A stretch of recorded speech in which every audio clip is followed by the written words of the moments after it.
आज आपण एक अतिशय महत्त्वाचा विषय पाहणार आहोत. महाराष्ट्र इमारत बांधकाम कल्याणकारी मंडळामार्फत तुमचं जर रजिस्ट्रेशन झालेलं असेल किंवा बांधकाम कामगार कल्याणकारी मंडळामार्फत रजिस्ट्रेशन करायचं असेल तर हा व्हिडिओ तुमच्यासाठी महत्त्वाचा होणार आहे. कारण या व्हिडिओमध्ये आपण एक इम्पॉर्टंट अशी माहिती पाहणार आहोत, ज्यामध्ये तुम्हाला बांधकाम कामगारमध्ये जर रजिस्ट्रेशन करायचं असेल तर रजिस्ट्रेशन करण्यासाठी ज्या अटी शर्ती असणार आहेत, निकष असणार आहेत, ज्या काही पात्रता असणार आहेत, त्याबद्दल महत्त्वपूर्ण माहिती आपण या व्हिडिओमध्ये पाहणार आहोत. त्यासोबतच मित्रांनो, तुम्ही महाराष्ट्र इमारत व बांधकाम कामगार कल्याणकारी मंडळामार्फत रजिस्ट्रेशन करण्यासाठी इलिजिबल आहात का, म्हणजेच तुम्ही पात्र आहात का, हे सुद्धा आपल्याला चेक करता येतं. आणि ते कसं चेक करायचं हे सुद्धा आपण या व्हिडिओच्या माध्यमातून पाहणार आहोत.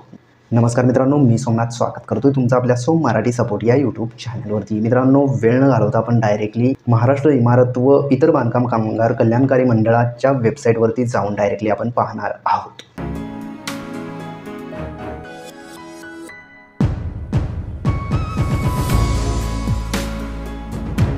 मित्रांनो, ते पाहत असताना इथे तुम्ही पाहू शकताय कामगार नोंदणीसाठी जे काही पात्रता लागणार आहे, जे काही निकष लागणार आहेत, जे काही डॉक्युमेंट लागणार आहेत, हे आपण पाहत असताना तुम्ही इथे पाहू शकताय. 1 नंबरला 18 ते 60 वर्ष वयोगटातील लाभार्थी असेल तर या बांधकाम कामगारामध्ये त्यांचं रजिस्ट्रेशन होणार आहे. त्यासोबतच मागील 12 महिन्यामध्ये 90 दिवसांपेक्षा जास्त दिवस बांधकाम कामगार म्हणून काम केलेले असल्यानंतर तुम्हीसुद्धा या कल्याणकारी मंडळामार्फत रजिस्ट्रेशन करू शकता. आता नोंदणीसाठी आवश्यक कागदपत्रे तुम्ही इथे पाहू शकता. मंडळात नोंदणी करण्याकरिता फॉर्म V भरून खालीलप्रमाणे दस्तऐवजासह अर्ज सादर करणे अनिवार्य आहे.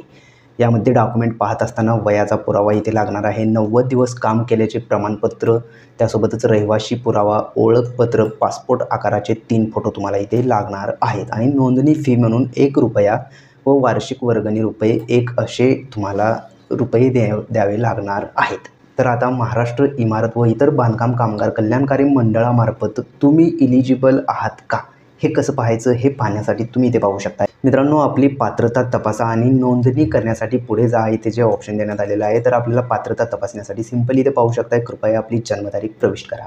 जन्मतारीख प्रविष्ट करण्यासाठी सिंपली इथे पाहू शकता, यावरती क्लिक करायचं आहे. तुम्ही ज्या वर्षामध्ये जन्मला आहे तो वर्ष तुम्हाला अशा प्रकारे इथून सिलेक्ट करून घ्यायचा आहे. वर्ष सिलेक्ट केल्याच्यानंतर इथे तुम्हाला तुमचा महिना सिलेक्ट करायचा आहे, त्यानंतर तारीख सिलेक्ट करून घ्यायचं आहे, म्हणजेच तुमची डेट ऑफ बर्थ इथे टाकून घ्यायचं आहे. आता डेट ऑफ बर्थ टाकल्याच्यानंतर खाली पाहू शकता, तुम्ही 90 दिवसाहून अधिक काळ महाराष्ट्रात काम करत आहात का. तुम्ही फॉर्म भरताय म्हणजे तुम्ही हे काम करत असणार आहात. त्यामुळे सिंपली इथे हा जो बॉक्स आहे या बॉक्सवरती टिक मार्क करायचा आहे. त्यानंतर आपल्याकडे निवासी पत्त्याचा पुरावा आहे का, पत्त्याचा पुरावा आहे असल्यास इथे टिक मार्क करायचा आहे. त्यानंतर आपल्याकडे आधार कार्ड आहे का विचारण्यात आलेलं आहे. आपल्याकडे आधार कार्ड आहे, त्यामुळे इथे सुद्धा टिक मार्क करून घ्यायचं आहे. आता आपल्याला हे सगळं भरल्याच्यानंतर तुमची पात्रता तपासा या ऑप्शनवरती क्लिक करायचं आहे, चेक युअर इलिजिबिलिटी. तर या ऑप्शनवरती क्लिक केल्याच्यानंतर तुम्ही इथे पाहू शकता, you are eligible to register, press okay to proceed with Maharashtra building and other construction workers welfare board new worker registration. म्हणजेच तुम्ही महाराष्ट्र इमारत व इतर बांधकाम कामगार कल्याणकारी मंडळामार्फत रजिस्ट्रेशन करण्यासाठी इलिजिबल आहात असं इथे सांगण्यात आलेलं आहे. आता सिंपली ओके करायचं आहे. आता एक्झाम्पलसाठी सांगतोय, तुमच्याकडे जर रहिवाशी पत्ता नसेल तर हे टिक मार्क सोडून तुम्ही चेक इलिजिबिलिटी केलात तर तुम्ही इथे पाहू शकता नॉट इलिजिबल असं दाखवत आहे. म्हणजेच तुमच्याकडे या 3 गोष्टी असणं गरजेचं आहे, ज्यामध्ये 90 दिवसाहून अधिक काळ महाराष्ट्रात काम करत आहात का, याचं सर्टिफिकेट एक लागणार आहे. त्यानंतर आपल्याकडे निवासी पत्त्याचा पुरावासुद्धा इथे लागणार आहे आणि त्यासोबतच आधार कार्डसुद्धा इथे लागणार आहे. महाराष्ट्र इमारत व बांधकाम कामगार कल्याणकारी मंडळामार्फत तुमचं जर रजिस्ट्रेशन करायचं असेल तर तुम्ही हा व्हिडिओ पाहून घ्यायचा आहे. आणि या व्हिडिओमध्ये ज्या काही माहिती सांगण्यात आलेली आहे मित्रांनो, त्या माहितीमध्ये तुम्ही बसत असाल तर तुम्ही महाराष्ट्र इमारत व इतर बांधकाम कामगार कल्याणकारी मंडळामार्फत रजिस्ट्रेशन करण्यासाठी इलिजिबल असणार आहात. आता या योजनेमध्ये मित्रांनो, तुमचं रजिस्ट्रेशन झाल्याच्यानंतर तुम्हाला ज्या काही सेवा मिळतात मित्रांनो, त्या सेवा म्हणजे आरोग्य सेवा, अपघात विमा, शिक्षणासाठी शिष्यवृत्ती, घरकुल योजना यासारख्या योजनांचा लाभ तुम्हाला मिळणार आहे. तर याची नोंदणी प्रक्रिया मित्रांनो, तुम्ही ऑनलाईन पद्धतीने सुद्धा याची नोंदणी करू शकता. तर मित्रांनो, येणाऱ्या व्हिडिओमध्ये आपण ऑनलाईन नोंदणी कसं करायचं याच्यावरती सुद्धा आपल्या चॅनलवरती व्हिडिओ येणार आहेत.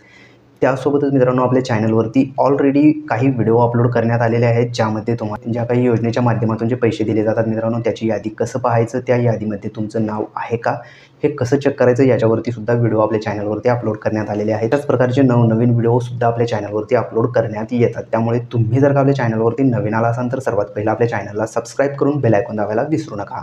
चला तर मग भेटूयात पुढील व्हिडिओमध्ये. धन्यवाद मित्रांनो.